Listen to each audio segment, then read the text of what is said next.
Selamat pagi anak didik kami kelas 11 MIA. Salam semangat dan salam sehat buat kalian semua. Pada pertemuan kita kali ini, pembelajaran kita adalah dari gelombang cahaya untuk bagian yang ketiga. Adapun topik pembelajaran kita dari gelombang cahaya untuk bagian yang ketiga ini adalah kita akan mempelajari mengenai interferensi celah ganda. Interferensi celah ganda ini juga disebut dengan percobaan Young. Bagaimana analisa dari interferensi celah ganda ini? Mari kalian ikuti dan perhatikan pembelajaran ini sampai selesai. Untuk pemahaman awal kita, mari kita perhatikan animasi sederhana dari percobaan celah ganda berikut ini. Percobaan ini dilakukan oleh Thomas Young pada tahun 1804. Kita perhatikan di sini ada dua penghalang. Penghalang satu memiliki satu celah dan penghalang kedua memiliki dua celah. Dan fokus perhatian kita sekarang adalah untuk penghalang yang memiliki dua celah. Kita perhatikan ketika cahaya melewati kedua celah S1 dan S2, maka cahaya itu akan berinterferensi atau berpadu dan hasilnya bisa diperhatikan pada sebuah layar. Kemudian pada pusat layar itu akan terbentuk yang namanya garis terang pusat, ya. Kemudian setelah garis terang pusat ke atas dan ke bawah itu akan dihasilkan yang namanya garis gelap. Dan polanya akan selalu tetap, yaitu setelah garis terang itu akan dihasilkan garis gelap, selanjutnya dihasilkan garis yang terang.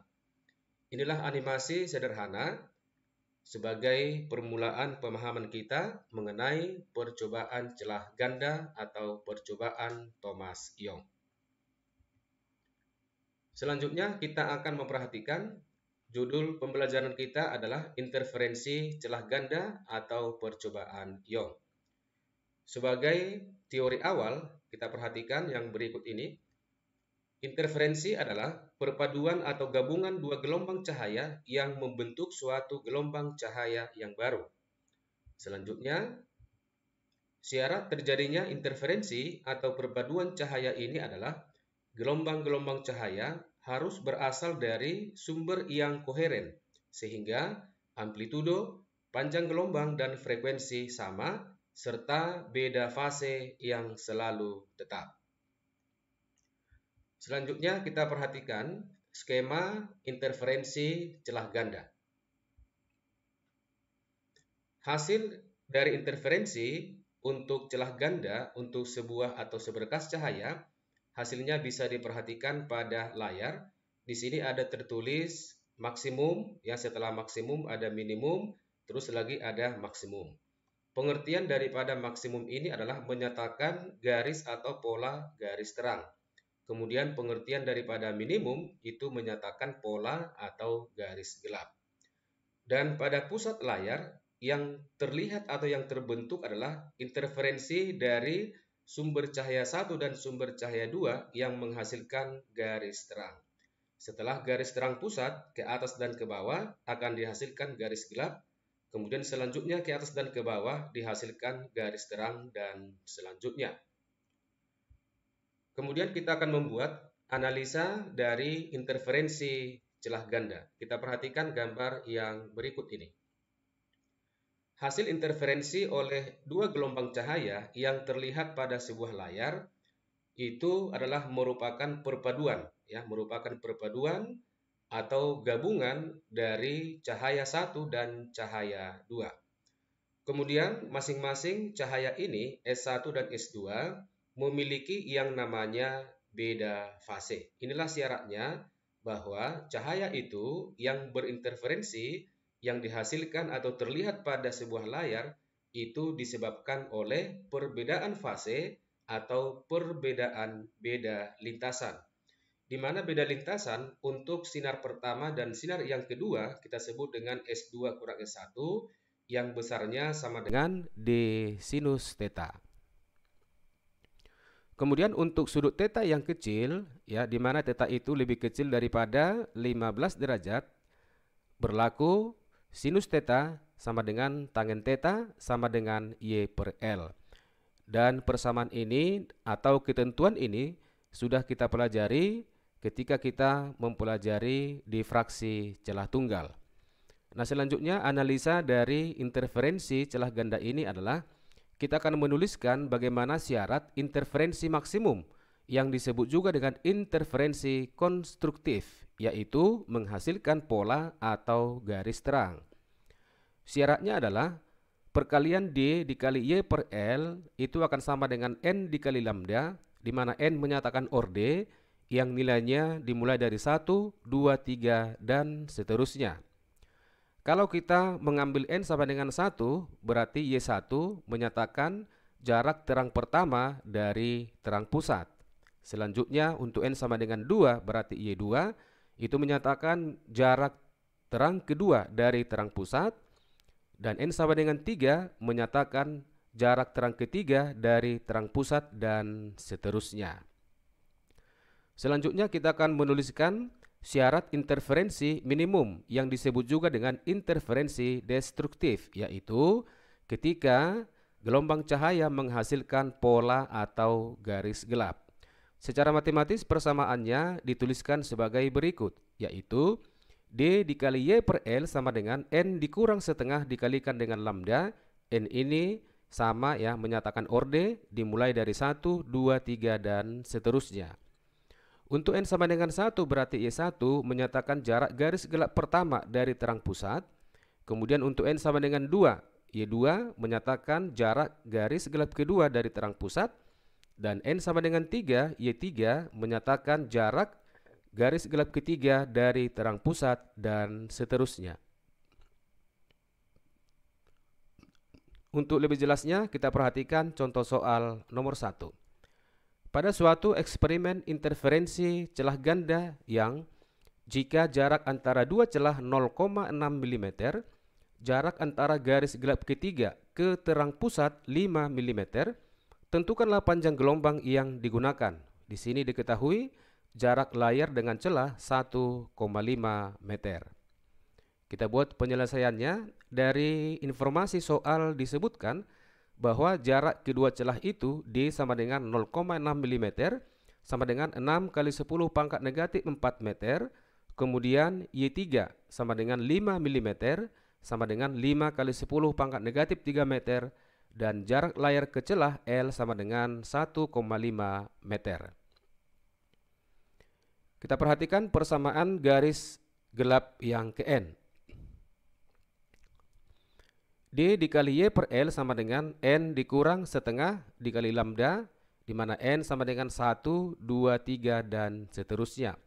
Kemudian pada soal ini disebutkan adalah jarak antara garis gelap ketiga. Kemudian dari persamaan ini kita bisa membuat persamaan menentukan jaraknya, yaitu lambda sama dengan D dikali Y3 dibagi dengan L dikali dalam kurung N dikurang setengah, di mana N kita ambil sama dengan 3 karena menyatakan garis gelap yang ketiga. Kemudian nilai D, Y3, L, dan N kita masukkan ke dalam persamaan ini, sehingga lambda akan sama dengan 6 kali 10 pangkat negatif 4 dikali 5 kali 10 pangkat negatif 3 dibagi dengan 1,5 dikali dalam kurung selisih 3 dengan setengah. Maka perhitungan dari sini adalah 8 kali 10 pangkat negatif 7 dalam satuan meter atau sama dengan 8.000 Armstrong. Kemudian kita perhatikan contoh soal yang nomor 2. Seberkas cahaya melewati dua celah sempit dengan jarak 0,5 mm. Di belakang kedua celah diletakkan layar sejauh 2 meter. Jika panjang gelombang cahaya 650 nanometer, tentukanlah jarak antara dua garis terang terdekat atau yang berurutan. Kita buat penyelesaiannya. Dari keterangan soal disebutkan D sama dengan 0,5 mm sama dengan 5 kali 10 pangkat negatif 4 meter. Kemudian panjang gelombang lambda 650 nanometer sama dengan 6,5 kali 10 pangkat negatif 7 meter. Dan L sama dengan 2 meter. jarak antara dua garis terang terdekat, ya, itu akan sama jauhnya dengan jarak antara dua garis gelap yang terdekat, yang disimbolkan dengan delta Y.